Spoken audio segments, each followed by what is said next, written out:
and welcome back to Paul's Cube. Today, I'm going to show you how to start a fire with the Weber kettle.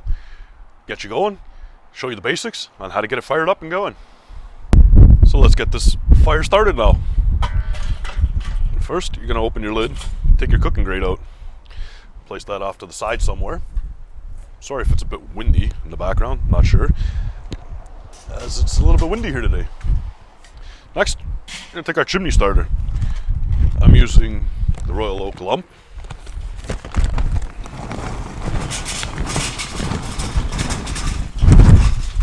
Just going to put a little bit in there just to get it going. Don't need a lot, just like that. I'm not actually going to be doing a cook today. I'm actually going to be cleaning my grill grates. So I'll show you how to set it up, get you going for a low and slow.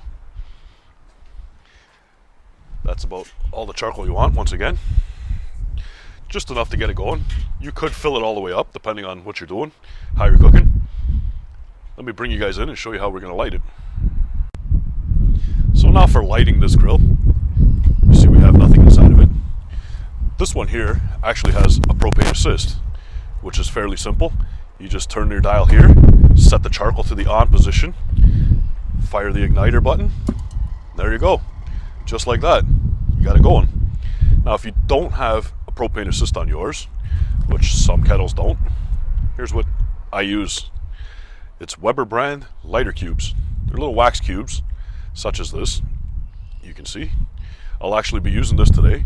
I'm just going to start it with my propane assist there, as you can see. Here's the packaging that it comes in. Looks kind of like an ice cube tray, sort of, with some foil. You just pop them out and away they go. There you go. That's a look at those. Now I could turn off this propane. If you don't have propane assist, like I said, it's not a worry. Use one of these lighter cubes. Propane is now off. It's just that cube burning. You light that with a lighter, a torch, whatever you choose that you want to use. So I'll actually be using the cube. Set your charcoal chimney that we just filled up right over top. You'll see that flame coming through. Now just let that burn until that little cube burns out. Once your charcoal is ashed over, you're pretty much ready to go. So I'm going to let this fire up, and then I'll show you the next step to what I'm going to do. So now that your charcoal is going, just like so, you see how it's ashed over and whatnot. I'm going to just put that off to the side there. I'm going to take my lid, set my lid down on the ground. So if you have a basic kettle, you won't have anywhere to hold your lid, like this holder here, or a hook that comes inside that you can hang it on the back, which comes on the premium kettle. Next, what I'm going to do is take my lump charcoal, just put some off on this side, off to the one side.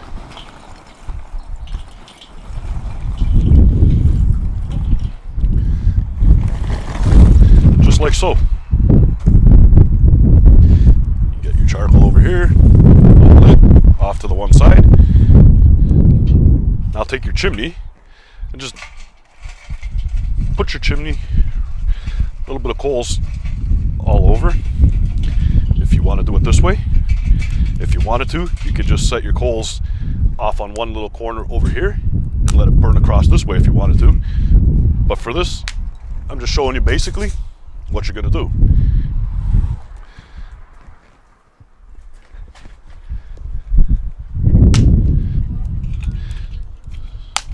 So then, once you've established this, your new charcoal is going to get going.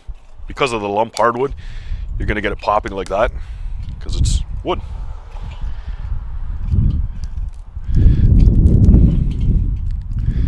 There we go.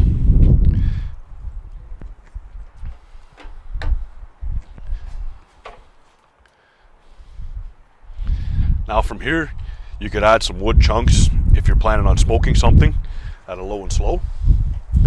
Go ahead, throw on your cooking grate. If you're not going to be doing that, grab yourself a grate probe.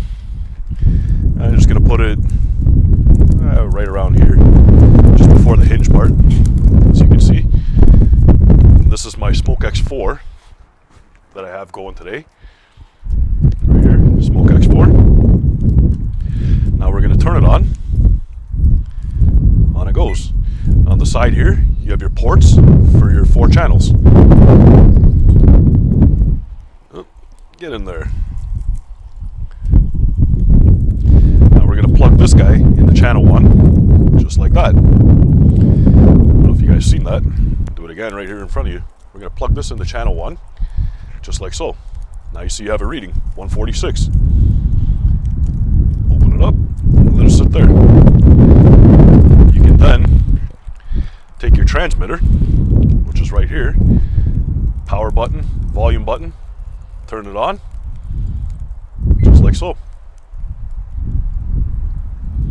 And you will get the same reading come up on here. Takes about a minute, a little bit less.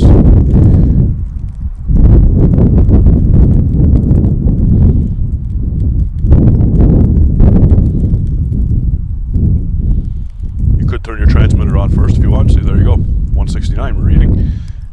We're reading 172. There's a couple second delay between the two while they set themselves up. Now we're going to put our lid on. We're going with the vent over top of the unlit area.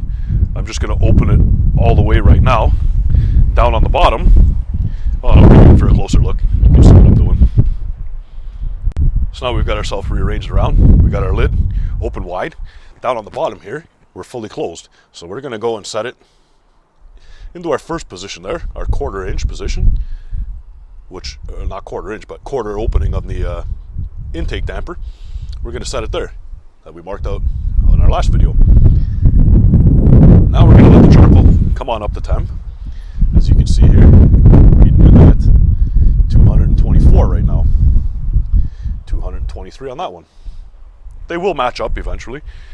It just takes a little bit from the receiver to transmit to the transmitter, or the transmitter to transmit to the receiver. You'll see what I'm talking about when you get it. So once you start getting into that temperature, let's say we want to cook at about 250 degrees. So now we'll start closing off our lid damper. I got it open about a little bit less than 1/4 of the way right now. So we're going to let that lock itself in and come up to temp there. I'll pick back up and show you what we're reading at in about 15 minutes or so. After 15 minutes, here's what we're reading at on our temp right now, 235.9. I don't know if you guys can see that well or not. Matched up pretty good on those right now.